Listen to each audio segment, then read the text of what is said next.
لو عايز تستغنى عن الستاري بلاك اوت، ركب الشاشه الحصيره. اظلام تام ونوم في منتهى الهدوء.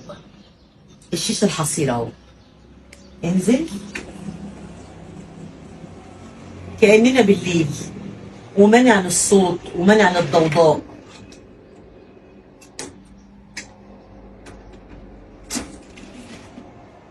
وكمان لكل اللي بيوتهم على البحر، او بيوتهم في الساحل الشمالي، او بيوتهم في اي محافظه بتبص على اي مكان فيه ميه، وكل ما يجوا يفتحوا البيت يلاقوا كل الحاجات اللي فيها حديد في بيتهم بتصدي نتيجه الرطوبه. ده كمان منع الرطوبه ومنع للاتربه ومنع للحشرات، الى جانب ان هو منع للضوضاء.